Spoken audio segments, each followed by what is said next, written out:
ver. Mais uns 2 minutinhos aí, o Valdemir já vai começar.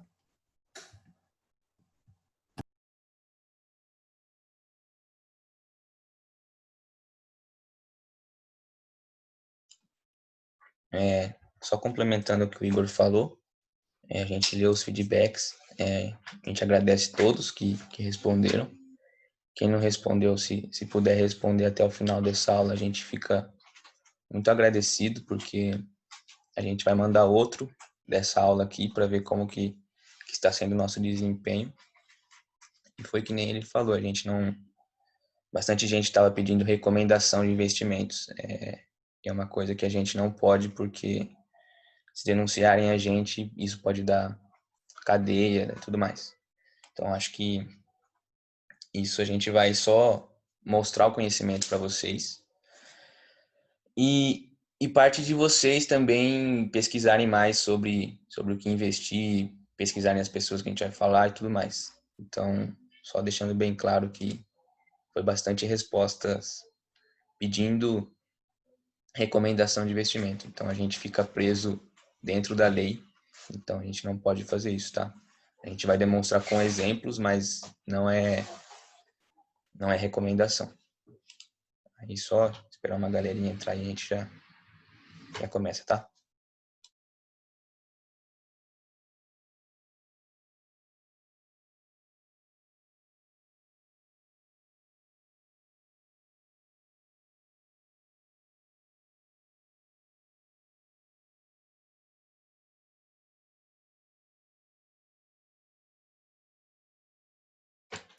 Vou começar a compartilhar minha tela aqui, tá?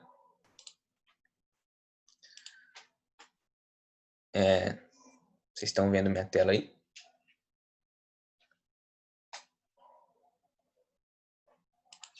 Não vou poder entrar no chat agora, você tá vendo aí, Igor? Sim, pode ir. Tá gravando também, certinho? Tá aparecendo que tá gravando?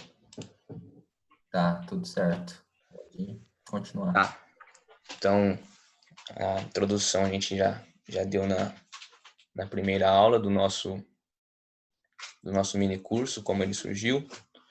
Então, vou começar explicando o que a gente vai aprender hoje.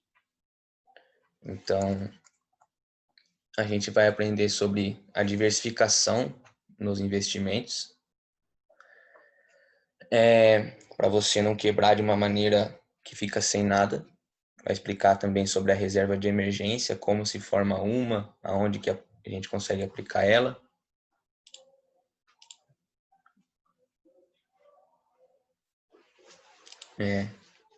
Os tipos de riscos nos investimentos também. Vai explicar também sobre os títulos privados, pirâmides financeiras, como que a gente identifica e como que a gente se livra disso. E para fechar, a gente vai explicar também onde que a gente se atualiza com informações para o mercado no dia a dia, tá? Então, aqui a gente trouxe uma frase que eu acho que sintetiza bastante o que eu quero passar agora, que é: nunca deixe todos os ovos na mesma cesta. O que a gente quer dizer com isso? Sintetizando seus investimentos como os ovos, se a cesta cair, todos quebram, certo? Aqui é o sentido da diversificação. A gente trouxe um exemplo de uma carteira de renda variável, então seria R$ 2.000 alocados em ações. E só deixa eu aceitar o pessoal que está na sala de espera aqui, rapidinho.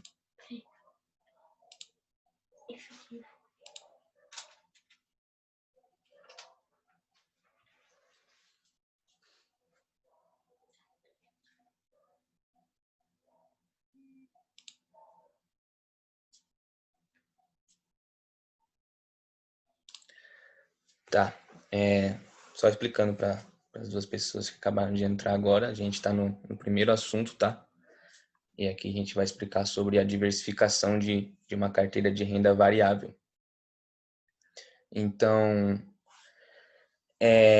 voltando ao assunto, aqui a gente trouxe um exemplo de R$ 2.000 em como você alocaria isso na sua carteira de renda variável. Então, é um gerenciamento de risco, tá? A diversificação.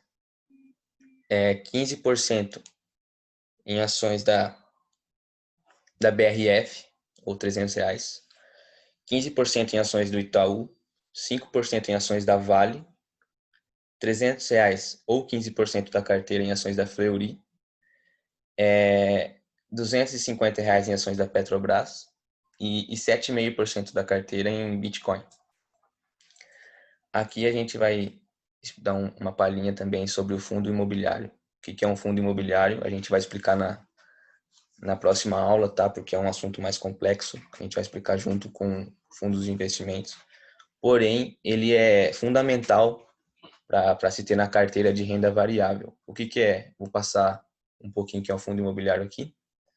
Ele é cotas de galpões, por exemplo, galpões logísticos, shoppings. Então, a empresa vende uma cota e por essa cota ela te paga um dividendo mensal. O que é um dividendo? Dividendo é uma parte do lucro dela, ou seja, uma cota vale R$ 100, tá? Isso é só um exemplo. Uma cota vale R$ 100 e por essa cota a empresa te paga 50 centavos. Então, você recebe todos os meses 50 centavos. Isso, claro, varia, tá? Depende do desempenho da empresa. Então, imagina R$ 50.000 alocados e você recebendo 50 centavos por cota. Então, seria uma boa grana aí por mês para vocês conseguirem, tá? E que nem eu falei, a gente aqui só vai mostrar o que é o assunto e vai deixar vocês pesquisarem, porque a gente não pode fazer recomendação de nada, tá?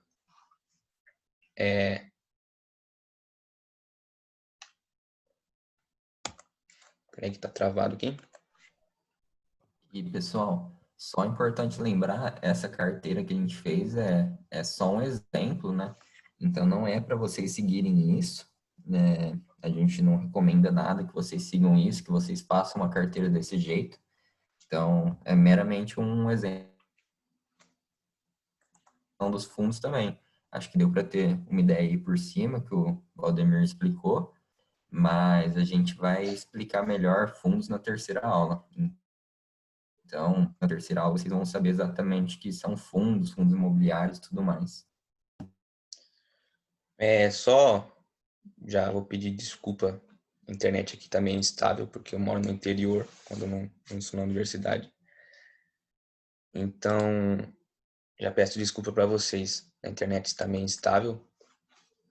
E caso aconteça algum barulho, que não é minha voz.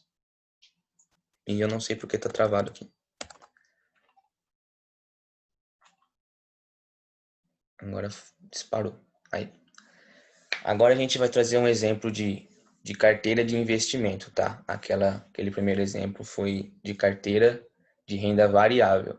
Então, aqui na carteira de investimento a gente vai ter de 20 a 50% na sua carteira, você vai ter no Tesouro e em fundo de renda fixa. Ou seja, suponha que a sua carteira seja 100 mil. Então, de 20 a 50% você vai colocar na sua reserva de emergência. De 10 a 30% você vai colocar em fundo multimercado. Então, aqui, como a gente disse, fundos a gente vai explicar mais na outra aula, mas a gente trouxe um exemplo aqui. Na próxima aula a gente também traz mais exemplos. Então, busque fundos com estratégias diferentes. Então, tem fundos que recebem quando a inflação aumenta, quando a inflação diminui. Tem fundos que recebem com a valorização do dólar, tem com a desvalorização do dólar também. Então, você consegue receber em dólar, consegue receber em euro. Claro, isso é para um investidor que tem mais dinheiro, porque acho que não tem como a gente investir nisso com R$ 1.000, até nem compensa por causa que tem uma taxa de administração de fundo. Então é isso para investidores maiores que têm mais grana para investir. E de 5 a 20% fundo imobiliário, que é o que eu tinha explicado na outra carteira, e de 5 a 40% em ações. Então, eu acho que com esse método aqui a gente consegue diversificar nossos investimentos e quando um ativo cai, por exemplo, se a ação cair, o fundo multimercado vai ganhar. Então, meio que nunca vai perder ali. E tem a possibilidade também de todos os ativos da sua carteira valorizarem. Então, você pode triplicar, multiplicar seu dinheiro várias vezes.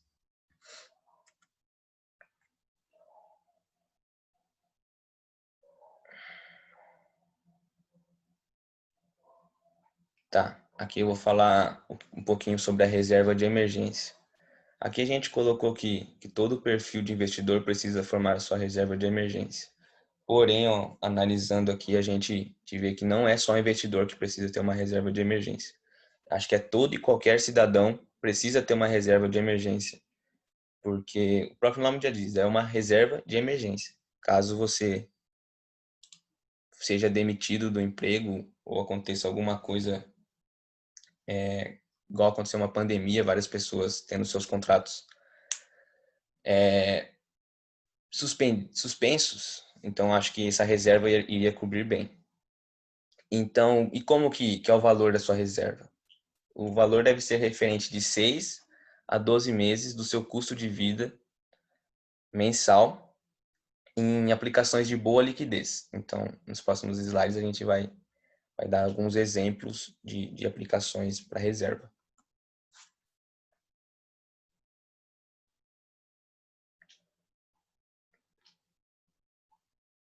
Aí, quem que possui a reserva de emergência no Brasil?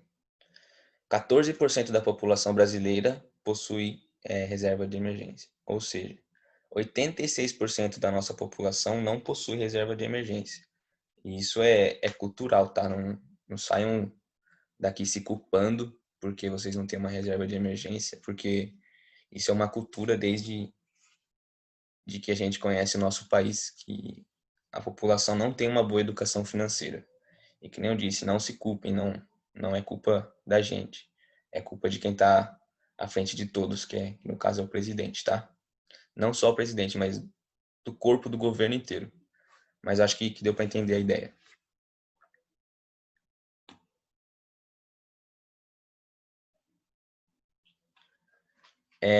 A gente deve procurar 3 pontos para montar nossa reserva. E esses 3 pontos são segurança nos seus investimentos, se deve ter uma liquidez também e uma baixa volatilidade. Eu acho que com esses 3 pontos você não tem risco, o risco é abaixo de zero, então você não tem o perigo de perder o seu dinheiro ali. Ele não seria igual você investir em ações e hoje você tem R$ 1.000 e amanhã você não tem nada, por exemplo. Então, ele é um mercado de baixa volatilidade. Então, é muito pouco risco que você deve estar investindo na sua reserva de emergência.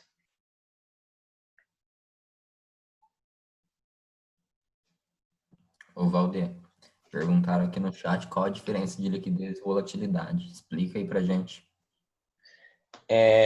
A liquidez é você tem que ter seu dinheiro meio que na hora que você precisar. Ou seja, eu tenho o meu dinheiro na poupança. Um exemplo bem básico, tá? Então eu consigo sacar meu dinheiro ali na hora que eu quiser.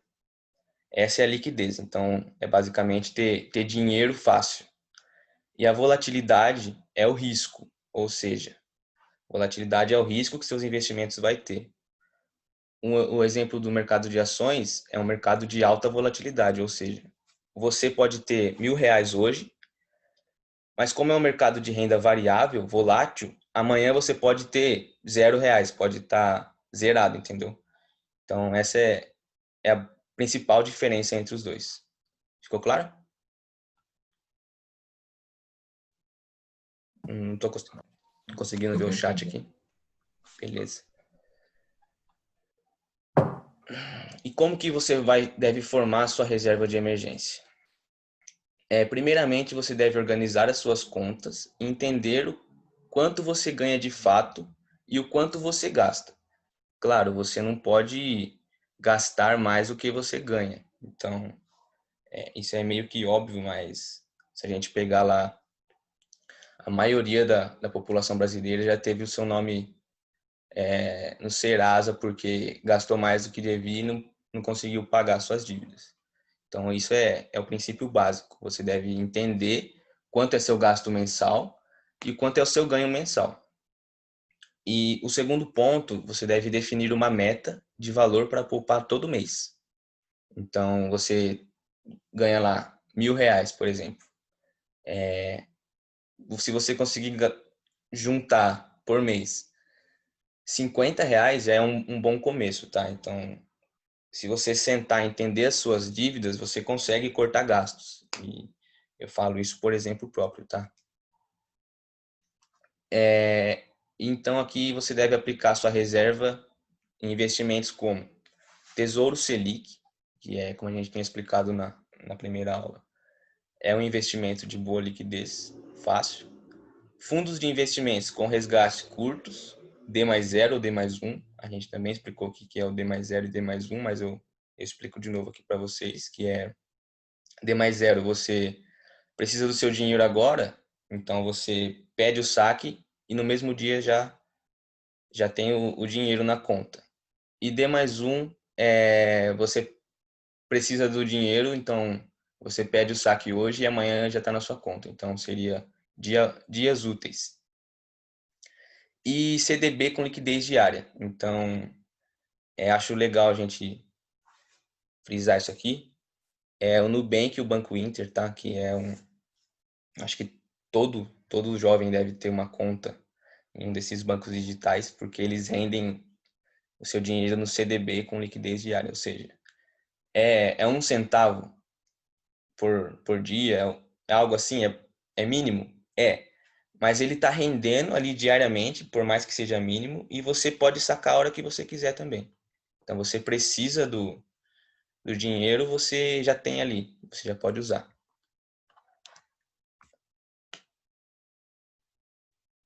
Vamos ver qual que é o próximo assunto. Mandaram alguma coisa no chat aí, Igor? Tá piscando aqui?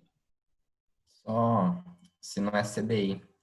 Só para explicar isso, CDI é a base, né? Então a gente mede basicamente hoje em dia, né? A taxa de referência nossa dos títulos de renda fixa é o CDI. Então um CDB pode render 100% do CDI, 102% do CDI, 95% do CDI.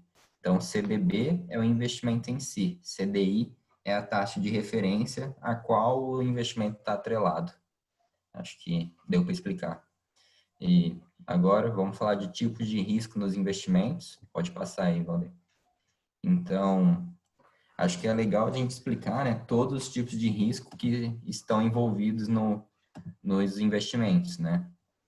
Para vocês pelo menos terem uma ideia geral aí do que vocês podem encontrar, o que vocês vão encontrar de riscos aí, né? Então, para começar, falando de risco de mercado, então, risco de mercado seria a diferença entre o desempenho do investimento e outra referência. Então, por exemplo, quando a gente está investindo em ações, o nosso indicador de referência é o Ibovespa. E a nossa ação vai ter um rendimento que a gente pode comparar ao Ibovespa esse rendimento. Então, por exemplo, se a nossa ação rendeu 2% e o Ibovespa rendeu 4%, a gente tem que essa diferença desses 2% é o risco de mercado, né? Então, como diz ali, é um risco ligado à volatilidade.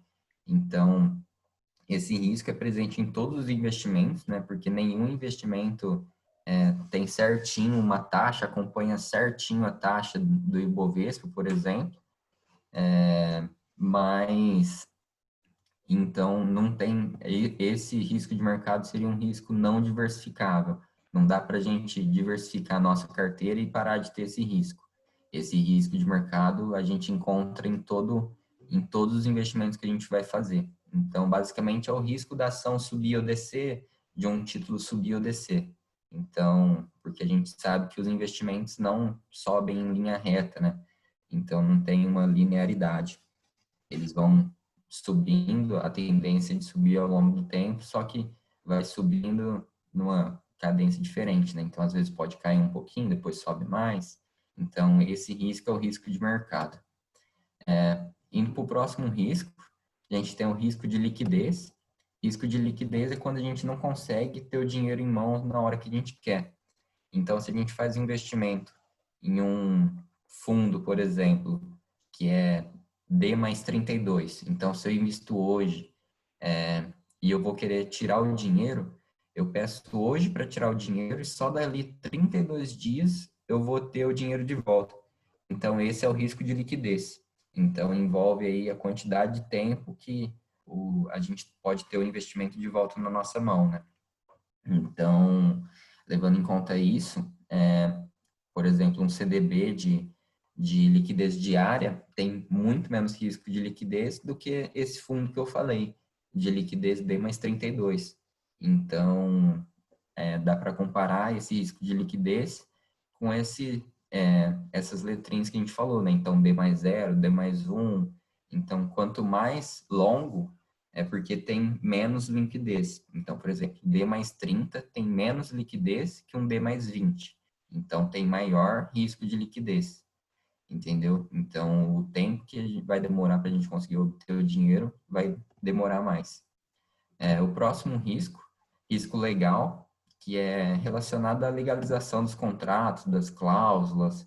Então, é basicamente o risco que a gente tem quando vamos assinar um contrato, por exemplo. Se o contrato não está certo, a gente sofre com aquele risco, né? Então, seria um risco legal. Mas é muito pouco, nos investimentos em geral, o risco legal é basicamente zero, né?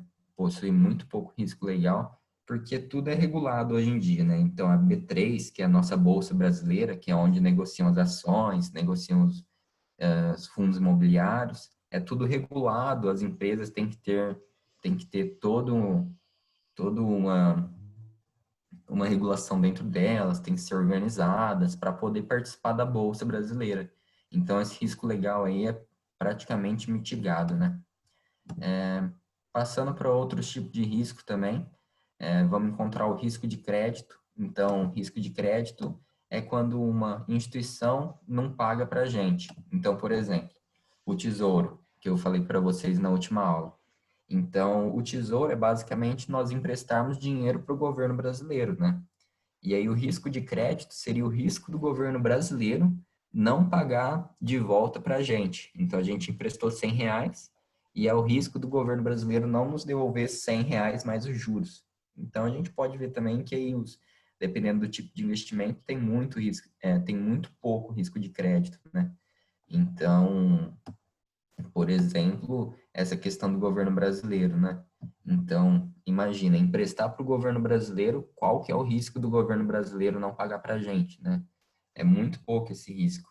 Então, a gente pode dizer que é basicamente zero esse risco quando a gente se trata de tesouro direto e de CDB, né? Porque o risco de bancos grandes e riscos do governo brasileiro não pagar para a gente é muito pouco, né? Então, esse é o risco de crédito. Agora, falando um pouquinho do risco operacional. Então, risco operacional seria quando a gente tem uma falha ou uma fraude no processo de operação. Por exemplo, a gente vai operar uma ação, entramos lá na nossa corretora e a gente vai dar uma ordem de compra para a ação. Só que em vez de a gente dar a ordem de compra, a gente aperta no botão de venda e dá a ordem de venda. Então, isso é o risco operacional. Estaria ligado com nós mesmos fazendo alguma coisa errada na hora de comprar ou vender os ativos, né? Esse é um risco que depende da gente, basicamente. E questão de fraude também, como eu falei, é, é muito difícil a gente ter fraude hoje em dia no mercado de ações, no mercado brasileiro, porque é tudo muito regulado, tem regulação de todos os órgãos, então é muito difícil ocorrer alguma fraude, ocorrer coisas desse tipo, né? Então, o maior risco operacional seria nós mesmos fazermos alguma coisa errada quando for comprar ou vender um ativo. E o risco sistemático seria um risco em geral, né? Que o sistema inteiro sofre também. Não é um risco diversificável.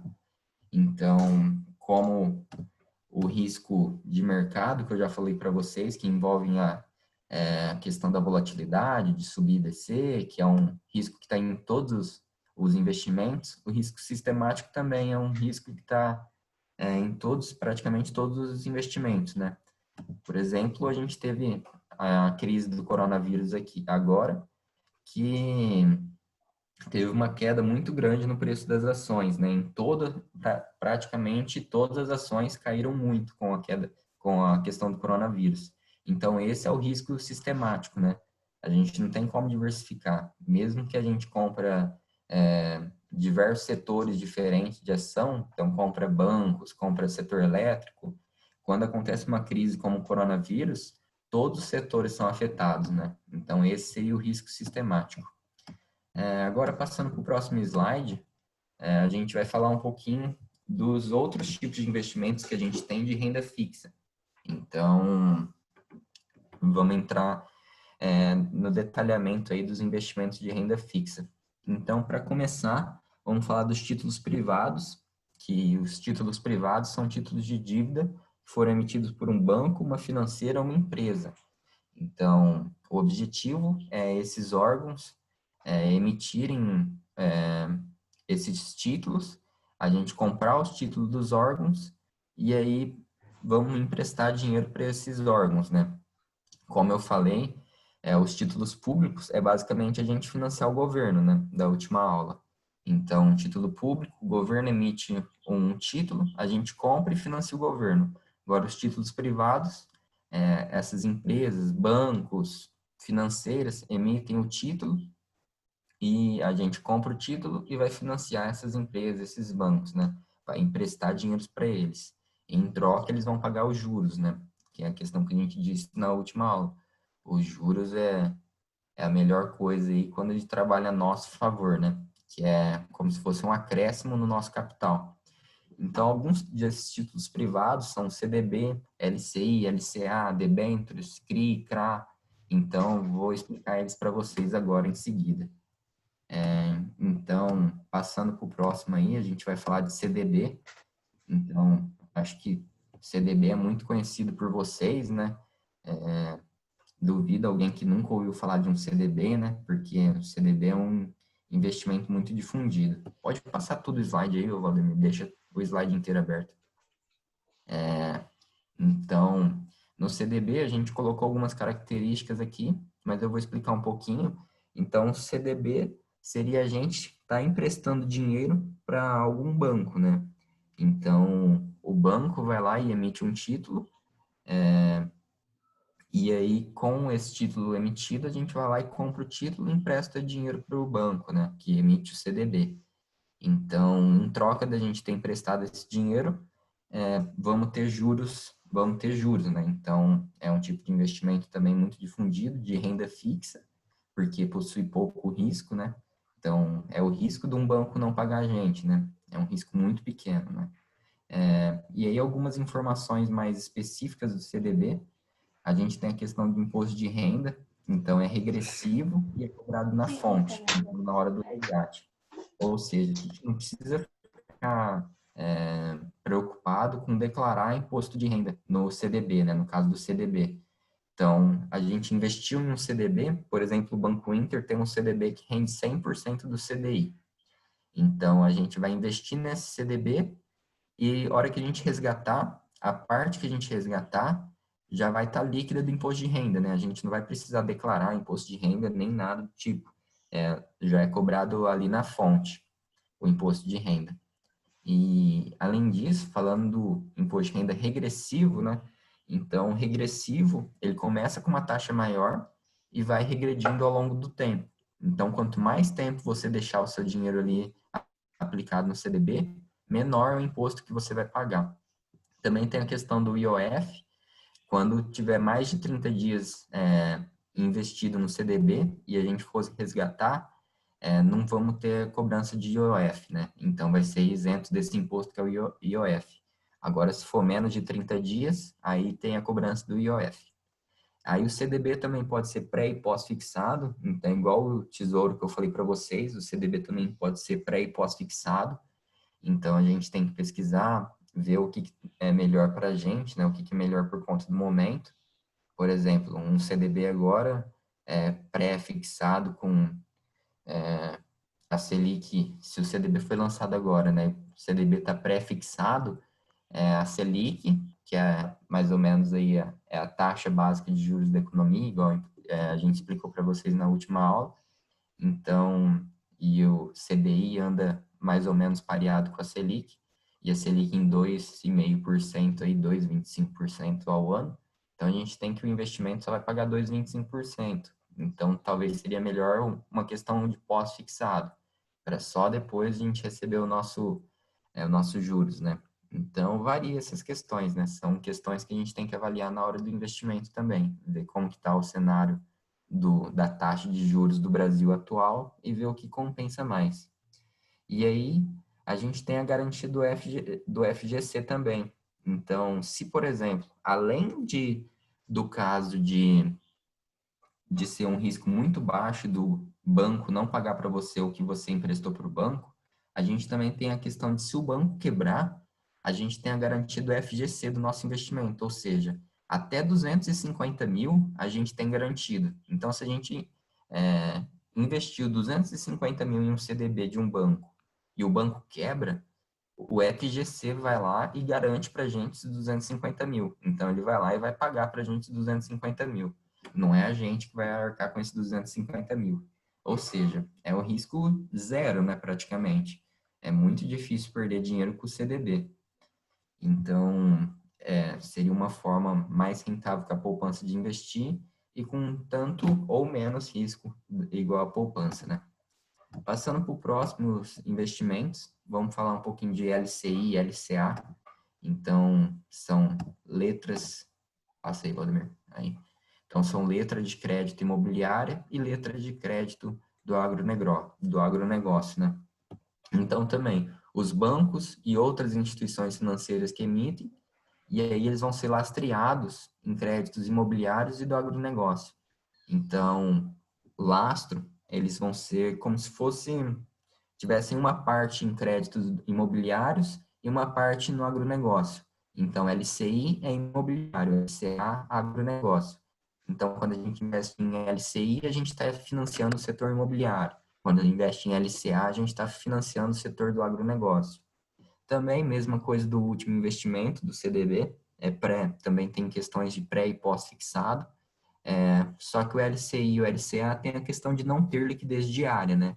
Então, aí, quando a gente vê essa questão do risco de liquidez, né?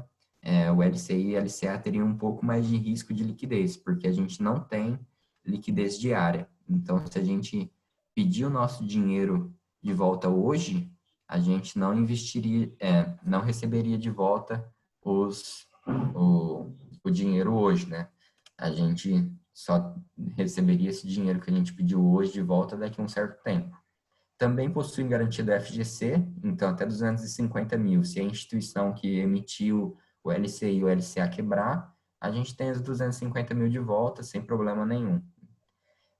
O LCI e LCA também possuem investimento mínimo para aplicar neles, então aí depende do LCI e LCA, não tem como a gente falar aqui, colocar um número, porque depende do LCI e LCA, então tem LCI e LCA com investimento mínimo de R$ 1.000, de R$ 500, e a grande vantagem em relação ao CDB é que eles são isentos de imposto de renda, então a gente não vai pagar imposto de renda em LCI e LCA, então vendo aí que 25% de imposto de renda, a gente teria aí que não teria que pagar esses 25% do nosso rendimento em imposto de renda. Então, seria algo muito legal para a gente. E só para deixar claro também, né, gente, não sei se tá todo mundo na mesma página, mas o imposto de renda é só sobre o nosso rendimento.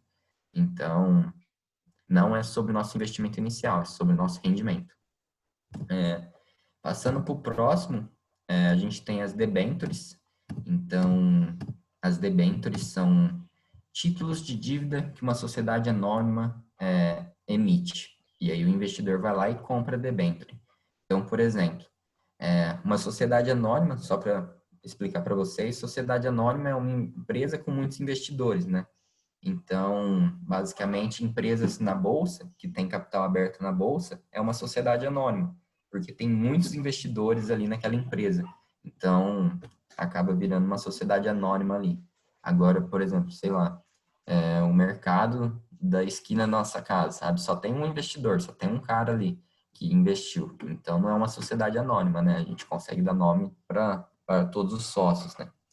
Então, quando essas sociedades anônimas, que são essas empresas com muitos investidores, estão precisando de dinheiro para pagar dívidas, essa é para pagar dívidas, gente. Então, é legal a gente ver que debêntures, então, são dívidas. A gente está emprestando dinheiro para pagar dívidas, exclusivamente só dívidas. Então, quando eles estão precisando de dinheiro para pagar dívidas, que não conseguem pagar dívidas por ele mesmo, eles emitem debêntures, a gente investe e eles pagam as dívidas. Aí depois eles ficam com a dívida com a gente, né? E tem que dar o nosso dinheiro de volta. É importante falar que o imposto de renda também é regressivo, então quanto mais tempo você deixar nas debêntures, investido nas debêntures, melhor. E aí possui dois tipos de debêntures, né? São as debêntures normais e as incentivadas. A única diferença entre elas é que as incentivadas são isentas de imposto de renda. Então, só que aí também é aquela questão, né? São isentas de imposto de renda, só que você vai ter que deixar o dinheiro por mais tempo, geralmente tem que deixar o dinheiro por mais tempo, né? Geralmente tem um valor para investir maior, né? Tem que ser um valor maior, então tem essas questões, né? Mas, e também é importante mostrar para vocês que debêntures não tem garantia do FGC. Então, se a empresa que a gente emprestou o dinheiro para pagar as dívidas quebrar, a gente não vai receber aquele dinheiro de volta, né? Não tem nenhum órgão que garante esse reembolso. Então, é legal já mostrar essa diferença para vocês, né? Agora, passando para o... E aí, gente, só para ver se está ficando claro, eu sei que é muita coisa, é muito tipo de investimento, mas depois a gente vai disponibilizar os slides e tudo mais, mas está ficando claro, está dando para entender tudo, as diferenças, como que funciona mais ou menos cada um, só para a gente seguir para os próximos aqui. Não tem muito mais, já estamos praticamente acabando aí os investimentos, mas alguém quer que volte em algum tipo de investimento, está dando para ficar claro? É muita coisa, são tipos de investimento diferentes, todos de renda fixa, mas acho que com essa explicação básica dá para vocês terem uma ideia, né? Pelo menos das diferenças, saber o que está acontecendo. Então, acho legal depois vocês darem uma pesquisada também sobre cada tipo de investimento. Ah, fiquei com, sei lá, eu achei o LCI e LCA legal. Vou dar uma pesquisada sobre isso, vou ver se é legal mesmo, se eu me encaixa. Então, depois vocês dão uma pesquisada. A gente vai disponibilizar os slides no grupo. Bom, agora falando do CRI e CRA, então, também para a gente financiar o setor imobiliário, o setor do agronegócio. Então, são certificados de recebíveis imobiliários e do agronegócio. Então, igual o LCI, que é para financiar o setor imobiliário e o setor do agronegócio, aqui a gente também financia o setor imobiliário e o setor do agronegócio. Importante, uma diferença importante em relação ao LCI e ao LCA é que eles são isentos de imposto de renda, o CRI e o CRA. Já a LCI e LCA não, né? LCI, foi mal, gente, falei besteira. LCI e LCA também são isentos de imposto de renda. Então, a gente também tem essa semelhança entre os dois. Só para ficar claro, CRI, CRA, LCI e LCA, isento de imposto de renda. Então, quando a gente está financiando o setor imobiliário ou agronegócio através desses sistemas, eles são isentos de imposto de renda. A gente não precisa pagar imposto de renda. E aí, no CRI e no CRA, a gente adquire o fluxo de rendimento de créditos para financiar os projetos imobiliários ou do agronegócio. Então, a gente está adquirindo o fluxo de rendimento e, em troca, a gente está dando dinheiro para o setor imobiliário, o setor do agronegócio crescerem, né? E aí eles são obrigados a pagar a gente por conta da gente estar financiando novas expansões do setor imobiliário e do setor agrícola, né? Passa para o próximo slide aí, Valdemir, fazendo um favor. Então, aqui a gente vai ver que o CRI e o CRA, então o CRI é lastreado em créditos imobiliários. Então, por exemplo, se eu comprei um CRI, eu estou meio que comprando um pequeno empreendimento de uma empresa, sabe? Uma parte de um empreendimento de uma empresa. Por exemplo, Uma empresa está construindo um prédio e precisa de dinheiro para financiar a construção desse prédio. E aí ele emite um CRI para financiar essa construção desse prédio. E eu compro esse investimento, então eu comprando esse investimento é como se eu estivesse comprando ali um pedacinho do prédio da empresa, né? Porque eu que dei o dinheiro para eles construírem. Então isso significa lastreado. E o CRA é a mesma coisa, só que é em questão dos produtores rurais, né, do agronegócio. Então, a gente, em vez de comprar um pedacinho do prédio, está comprando aí, sei lá, um pedacinho de uma fazenda, por exemplo. É só uma comparação para vocês entenderem. É claro que você não está comprando um pedaço de uma fazenda, né? Mas é como se fosse isso. A gente está dando dinheiro, financiando para a pessoa poder expandir, né? Então, o CRI e o CRA também são pré ou pós-fixado. Então, é legal a gente ver essa questão também. Então, tem bastante opções de CRI e CRA. E aí a importante diferença em relação ao LCI e o LCA é que o CRI e o CRA não possuem garantia do FGC. Então, se caso o negócio que vocês emprestarem dinheiro no CRI e no CRA quebrarem, não vão ter de volta o nosso dinheiro, vai ser um dinheiro perdido. Já no LCI e LCA, não. Tem a garantia do FGC. Agora, no próximo slide, a gente só vai falar um pouquinho do imposto de renda regressivo, só mostrar para vocês mesmo a fim de conhecimento. Então, imposto de renda regressivo segue essa tabela aqui. Então, até 180 dias, 22,5% de imposto de renda. Então, mais que 720 dias, 15% de imposto de renda. Então, por isso a gente vê que quanto mais tempo, melhor para a gente, né? Porque tem menos imposto. Essa tabelinha é só a fim de conhecimento mesmo. É legal vocês saberem, depois a gente vai disponibilizar e vocês têm com vocês. Agora, no próximo slide, só para fazer uma rápida retomada aí, a gente tem que uma rápida diferenciação aí dos garantidos pelo FGC e sem garantia, né? Então, os garantidos pelo FGC é o CDB, LCI, LCA e LC. LC, a gente nem falou LC e LF, porque são menos comuns no Brasil, né? Mas se vocês ficarem com alguma dúvida, pode mandar no grupo depois que a gente explique para vocês, ou se quiserem que a gente manda assuntos sobre LC e LF, a gente manda para vocês também, sem problema nenhum. Só não falamos que é bem pouco difundido no Brasil e tem poucos LC e LF para investir, né? Então, aí essa tabela só para diferenciar mesmo a questão de quais investimentos são garantidos pelo FGC e quais são sem garantia, que é importante a gente levar isso em conta quando a gente for investir em alguma coisa, né? Então, vocês terem essa tabelinha com vocês. Agora, no próximo slide, o Valdemir vai falar um pouquinho aí de pirâmides financeiras para a gente. Retomando aqui sobre pirâmides, e só para deixar bem claro já no começo, a pirâmide financeira ela é proibida no Brasil e isso configura crime, tá? Então, como que se denomina pirâmide?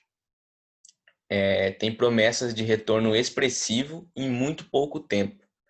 Então, eles falam que você ganha lá 10% do que você investiu por dia. Isso não tem como.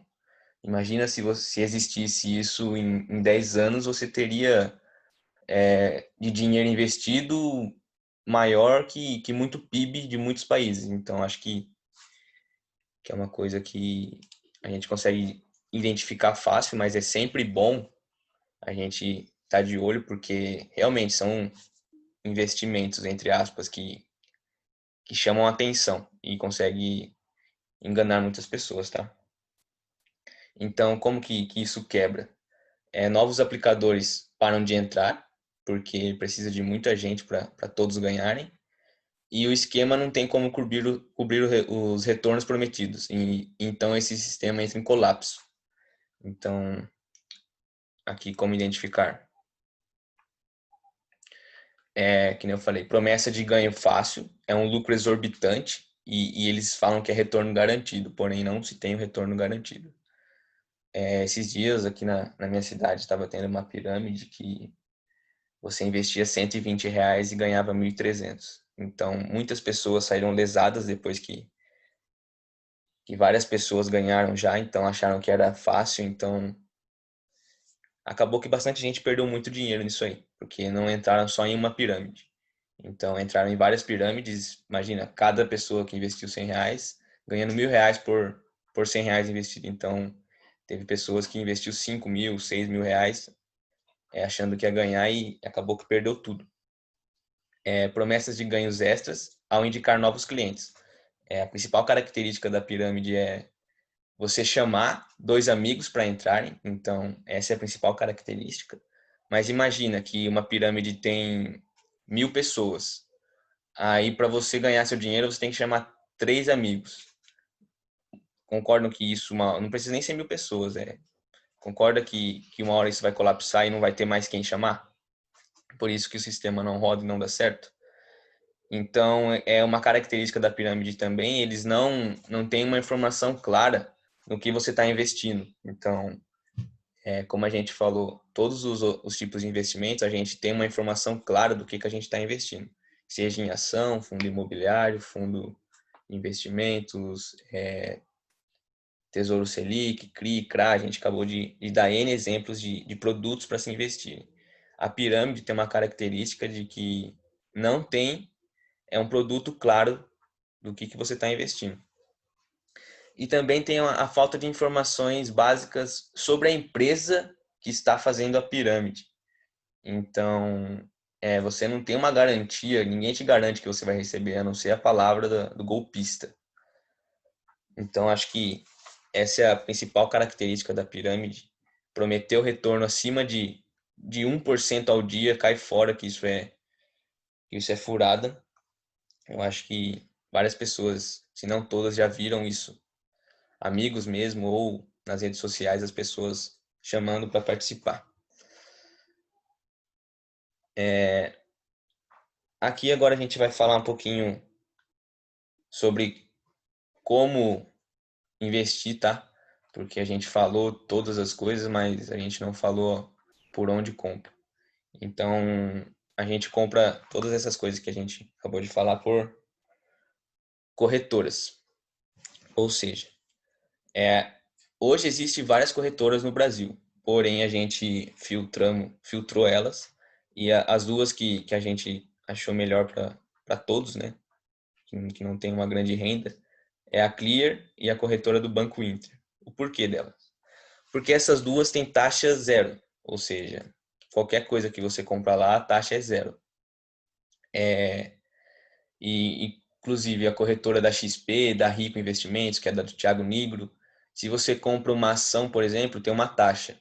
A da XP, se eu não me engano, é R$18,90. Eu acho que ninguém quer pagar R$18,90 de taxa por ação que comprar.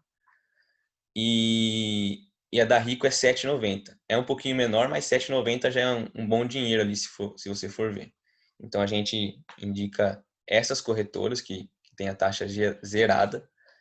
E é claro que não tem o mesmo suporte do TI, não é a mesma velocidade, mas consegue operar, tá? Inclusive, a gente usa ela. E, e por esse motivo a gente indica elas, que são as melhores taxas do mercado. Isso a longo prazo, todas as corretoras tendem a zerar as taxas de corretagem, tá? Então, isso falando de 10, 15 anos à frente, porque esse assunto de investimentos tende a ficar mais popularizado dentro da sociedade brasileira. Então, acho que isso é meio que uma escada para no futuro todas as empresas terem uma boa plataforma de investimentos e com taxa zero. Agora o Igor vai falar um pouquinho sobre alguns aplicativos, algumas pessoas. Então, acho que a gente já tinha mandado no grupo, mas a gente vai falar aqui de novo, tá? Isso. Agora só para mostrar para vocês, né, pessoal? Não tem muito o que ficar falando em cima disso, mas mostrar para vocês onde vocês podem buscar informação, onde vocês podem buscar estar atualizado, né? A gente vai mandar o slide no grupo, né? Então não precisa anotar nem nada, porque vocês vão ter o slide lá, logo agora, depois aí da apresentação, a gente já manda lá. Então vocês vão ter todas essas informações. E aqui são alguns sites que vocês podem buscar informação. Então, Investing, Status Invest, Suno. Então, esses sites todo dia colocam informação lá, nova sobre o mercado financeiro. Todo dia sobe alguma coisa sobre alguma empresa, né? Então, tem bastante coisa nesses sites. Acho muito legal vocês darem uma olhada nesses sites, porque realmente tem muita coisa. E agora na próxima página aí a gente colocou um pouco das figuras de investimento também, né? Das figuras para vocês seguirem no Instagram, para vocês verem no YouTube, que são as pessoas que mais postam que mais postam que a gente gosta de acompanhar, né? Que tem conteúdo relevante sobre investimento no Instagram e no YouTube. Então tem explicando a Beatriz Aguilar, contadora da Bolsa. Para quem quer saber sobre imposto de renda, contadora da Bolsa é o canal, o Instagram, né? Então ela fala tudo lá sobre imposto de renda. Então, imposto de renda de ações, como funciona, imposto de renda de fundos, tudo que vocês quiserem saber sobre imposto de renda, sobre impostos, ela fala no Instagram dela. Então é muito legal para essa parte aí de imposto, né? Porque ela é um Instagram específico disso, né? Então é bem legal para a gente ter em mente como que funciona e para fazer uma declaração de imposto de renda aí quando a gente tiver nossas ações e tudo mais, né? Tem o Thiago, vocês já escutaram dele, então ele está fazendo um desafio também de 31 dias, acho que está no 23º dia, 24º. É bem legal também, tem bastante coisa. Tiago Reis é o fundador da Suno, que é o site que a gente colocou ali atrás. Tiago Reis também, todo dia ele coloca muita informação no perfil dele. Tem como vocês fazerem pergunta para ele, ele responde bastante gente e coloca muita informação boa ali no perfil dele, de empresa, de o que que analisar, o que não analisar, o que é importante, de cenário do Brasil, cenário mundo, ele coloca muita informação. Tem o Lucas Pitt, o Pitt Money também. Ele também coloca bastante informação no perfil dele todo dia. É bem legal vocês seguirem ele. Ele tem até um aplicativo junto com outro sócio que chama App Inside. Isso, Inside App, acho que é. Que aí só vocês entrarem lá, vocês já vão ter uma noção já do que é, como funciona. Café com Ferri, o Arthur Dantas Lemos e o André Moraes. O André Moraes é importante vocês saberem, legal vocês saberem, que é a pessoa que a gente se baseia aí para fazer as nossas análises dentro do GI. Então, todas as análises gráficas dentro do GI, a gente se baseia na estratégia do André Moraes. E todo dia, às 9 da manhã, o André Moraes faz uma abertura sobre o mercado no YouTube e é realmente muito boa. Então, ele analisa muitas empresas lá, passa, então, esse é o momento de comprar, chegou em tal ponto, você vai ter que vender. Se cair e chegar em tal ponto, você vai ter que comprar. Não, você vai ter que vender com prejuízo, né? Então, é o ponto de stop que eles chamam, quando caiu o mercado, e ali você vai vender mesmo com prejuízo, porque você tomou um stop. Então, é legal vocês verem o André Moraes todo dia, é meia horinha só, fica gravado também, então se vocês não conseguirem ver de manhã, vê de noite, só para vocês terem uma noção de como funciona. É bem legal mesmo, galera, muito bom. Então, vale a pena dar uma olhada. As É, estratégias dele realmente funcionam. só Pode fazendo falar. um link aqui com o que o Igor está dizendo, o Café com Ferri, todo domingo às 10h30 da noite, ele posta, ele faz uma live esperando como que vai ser o mercado de ações, a economia brasileira, e ele também analisa algumas empresas e faz um panorama macroeconômico.